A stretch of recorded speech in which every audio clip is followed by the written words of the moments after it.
Halo, kalian bareng Dimas di sini. Thank you udah mampir. Oke, hari ini gue akan membahas satu perbincangan yang memang sering jadi polemik di dunia profesional, yaitu mengapa menjadi yes person di perusahaan itu tidak selalu baik. Nah, mungkin ini akan jadi pertanyaan, bukannya bagus ya jadi yes person, dimana setiap atasan kita atau mungkin bos kita itu request something atau memang memerlukan support kita tuh selalu bisa menyanggupi dan selalu bilang yes. Nah, problemnya sometimes itu bagus, sometimes enggak.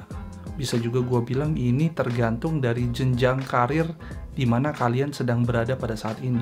Level apa kalian sedang berada.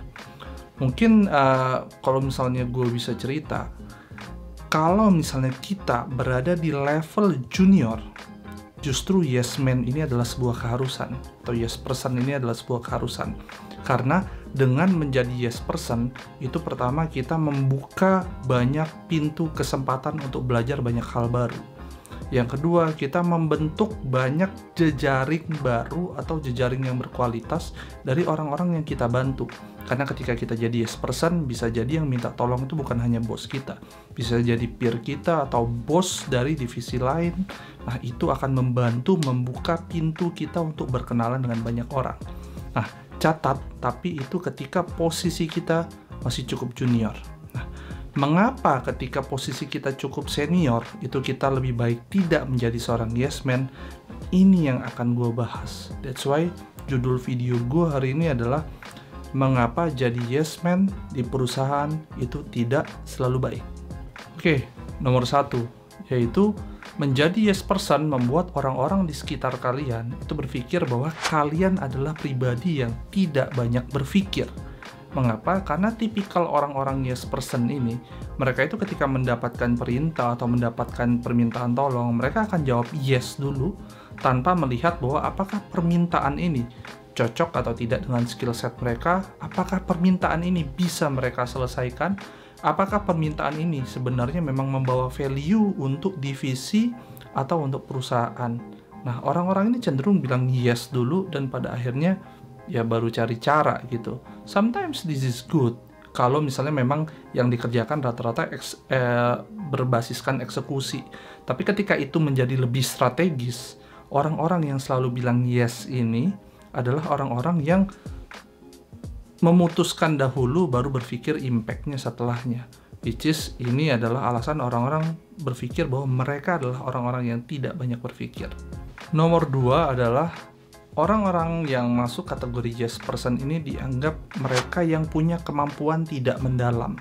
Atau bisa dibilang bahwa mereka orang-orang yang tidak punya kemampuan yang cukup oke.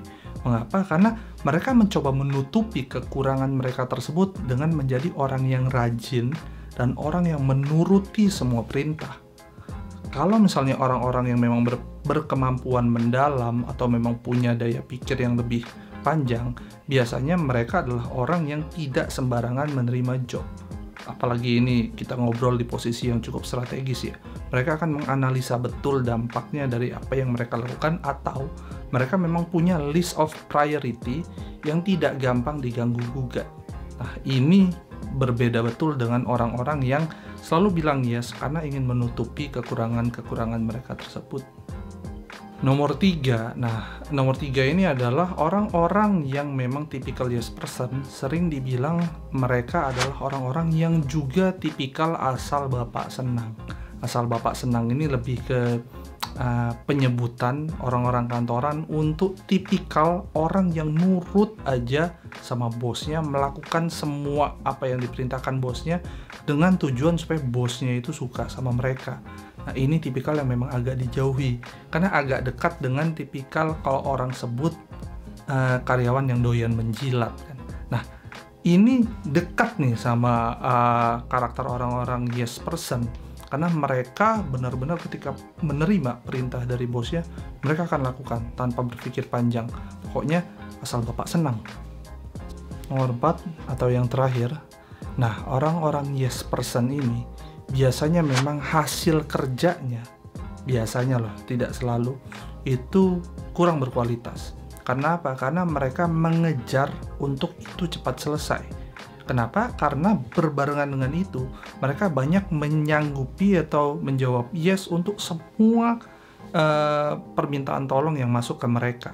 Nah, kebayang ketika mereka punya banyak sekali hutang terhadap orang-orang yang minta sama mereka, setiap pekerjaan itu tidak akan maksimal karena mereka akan upayakan itu cepat selesai seadanya tanpa mereka perhatikan kualitas. Nah, jadi bisa terlihat kan bahwa ketika mereka mencoba menyenangkan orang pun, hasil kerjaan mereka ya pada akhirnya tidak terlalu bikin happy. Berbahaya tuh.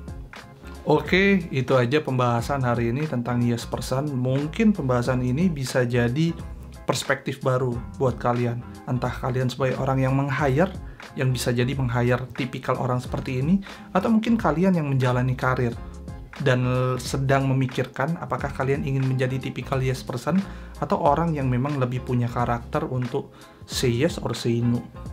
Saranku dari berbagai macam pengalaman yang sudah gue lewatkan itu, gue memang cenderung untuk menolak atau tidak mempekerjakan karakter-karakter seperti ini, karena gue tidak mau tim gue itu disusun oleh orang-orang yang hanya tujuannya menyenangkan gue, tapi tidak punya kualitas dari sisi pekerjaan dan tidak punya prinsip dari sisi apa yang mereka kerjakan pula.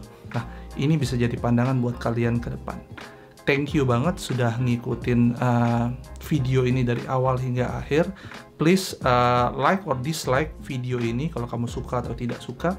Kamu juga bisa subscribe kalau memang konten-konten dari gua itu cocok untuk kalian tonton ke depan-kedepannya.